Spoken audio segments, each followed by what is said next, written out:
Bismillahirrahmanirrahim. Assalamualaikum warahmatullahi wabarakatuh. Bagaimana kabarnya teman-teman di rumah? Semoga selalu dalam keadaan sehat walafiat. Dan bagaimana dengan perasaan teman-teman hari ini? Semoga teman-teman selalu merasa senang dan selalu merasa gembira. Nah, alhamdulillah hari ini teman-teman bertemu kembali dengan Ustazah Lia di muatan pelajaran fikih. Nah, sebelum kita memulai kegiatan pembelajaran kita hari ini, alangkah lebih baiknya kita berdoa terlebih dahulu agar kegiatan pembelajaran kita hari ini dapat dirahmati oleh Allah Subhanahu wa taala. Ustazah Lia izin memimpin doanya ya. Sikap berdoa, tangannya diangkat, kepalanya ditundukkan. Doa sebelum belajar. Bismillahirrahmanirrahim. Rabbi zidni ilman warzuqni fahman. Artinya, ya Allah, tambahkanlah ilmu kepadaku dan berikanlah aku kefahaman. Amin. Nah, selanjutnya Ustazah Lia izin mengingatkan kembali beberapa aturan pembelajaran ketika teman-teman belajar bersama Ustazah Lia. Di antaranya, yang pertama, pastikan teman-teman mengikuti pembelajaran dari awal hingga tuntas. Kemudian yang kedua, pastikan teman-teman fokus mendengarkan informasi yang akan disampaikan. Lalu yang ketiga, pastikan teman-teman mengerjakan proyek dengan tuntas. Dan yang terakhir, yang keempat, pastikan teman-teman merapikan kembali alat-alat yang sudah teman-teman gunakan. Nah, hari ini kita akan membahas materi fikih mengenai sholat, dan materi yang akan disampaikan hari ini yaitu hal-hal yang membatalkan sholat dan tata cara sholat. Nah, sebelumnya di pekan yang sebelumnya Ustazah Lia sudah menjelaskan mengenai hukum sholat, kemudian hukum meninggalkan sholat, lalu syarat wajib sholat, syarat sah sholat, hal-hal yang diwajibkan ketika sholat, lalu juga hal-hal yang disunahkan ketika sholat. Nah, hari ini Ustazah Lia menambah materi kembali yaitu hal-hal yang membatalkan sholat dan tata cara sholatnya. Nah, yang pertama yaitu hal-hal yang membatalkan sholat.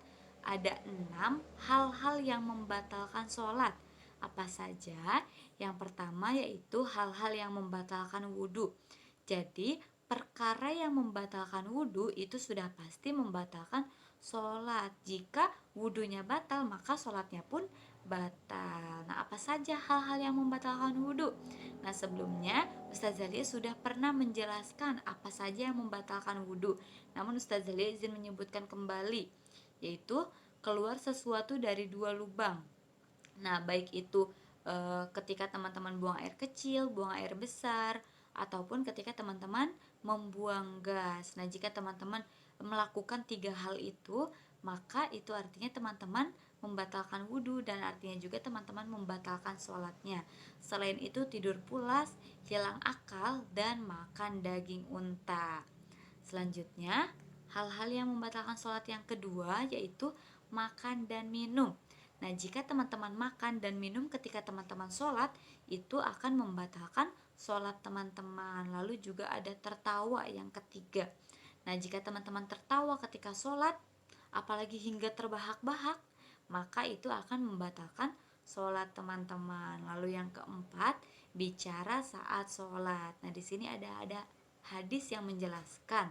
Nah, sesungguhnya di dalam sholat tidak diperbolehkan ada perkataan manusia di dalamnya kecuali tasbih, tahmid, takbir, dan bacaan Al-Quran. Nah, jika teman-teman berbicara atau berkata-kata selain tasbih, tahmid, takbir, dan bacaan Al-Quran, maka sholat teman-teman itu batal. Nah, hadis ini diriwayatkan oleh hadis riwayat Bukhari dan Muslim, dan insya Allah hadis ini sahih ya teman-teman. Selanjutnya, yang kelima, hal-hal yang membatalkan sholat adalah meninggalkan salah satu syarat atau rukun sholat dengan sengaja. Nah, ketika teman-teman sholat lalu meninggalkan salah satu syarat atau rukun sholat dengan cara sengaja, maka sholat teman-teman akan batal. Lalu yang keenam, secara sengaja banyak melakukan gerakan yang bukan merupakan gerakan sholat. Nah, contohnya ketika sholat teman-teman garuk-garuk kepala, lalu ada teman, contohnya sedang sholat berjamaah, ada teman di sampingnya, kemudian temannya didorong, lalu ditendang. Nah, itu merupakan teman-teman melakukan gerakan yang bukan merupakan gerakan sholat dengan cara sengaja. Nah, itu sholat teman-teman batal. Nah, selanjutnya Ustazah Lia izin menyampaikan mengenai tata cara sholat. Nah, di sini tata cara sholatnya akan dipraktikkan oleh Ustadz oleh Ustadz Faiz dan yang akan dijelaskan oleh Ustadz Darso. Silahkan teman-teman boleh menyimak videonya ya.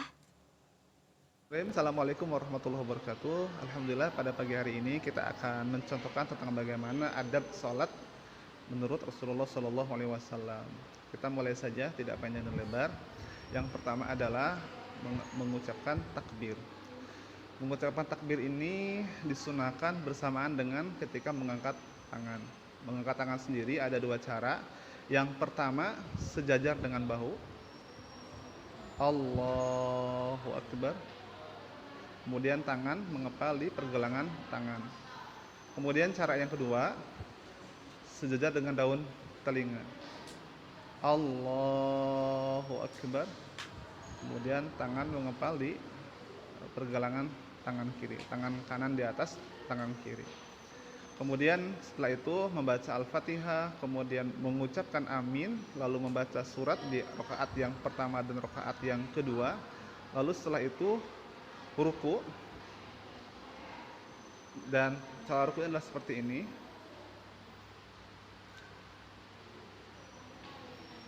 Jadi pastikan mata ke arah tempat sujud dan posisi dari punggung itu lurus.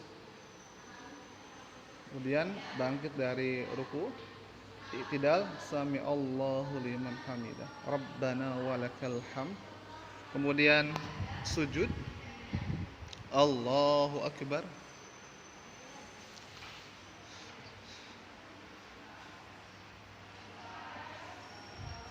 Ini adalah salah satu contohnya. Allahu Akbar. Nah, untuk sujud sendiri ada dua cara. Yang tadi dicontohkan adalah lutut terlebih dahulu turun ke lantai. Cara yang kedua untuk sujud, setelah bangkit dari ruku, i'tidal. Yang kedua, tangan dulu ke lantai.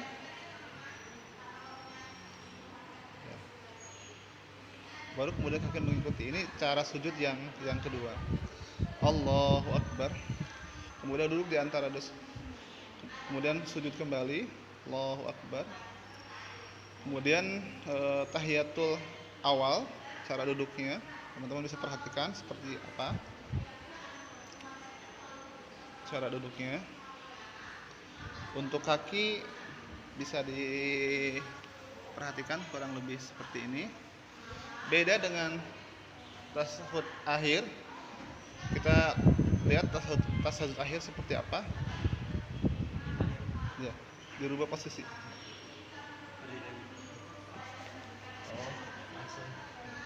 Ini untuk tasyahud akhir di rakaat yang kedua pada saat rakaat sholat subuh, rakaat keempat pada saat rakaat zuhur, asar dan isya, dan rakaat ketiga pada saat rakaat yang ketiga di sholat maghrib. Kemudian dari telunjuknya,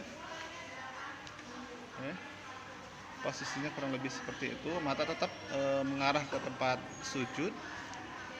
Kemudian selesai membaca doa tasyahud akhir, kemudian diakhiri dengan salam. Assalamualaikum warahmatullahi wabarakatuh. Assalamualaikum warahmatullahi wabarakatuh. Demikian singkat gambaran terkait dengan bagaimana tata cara sholat di dalam Islam. Demikian, assalamualaikum warahmatullahi wabarakatuh.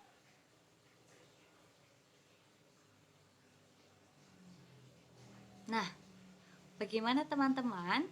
Semoga teman-teman nanti bisa mempraktikannya sesuai dengan contoh dan penjelasan yang sudah dijelaskan oleh Ustadz Darso dan Ustadz Faiz ya di rumah.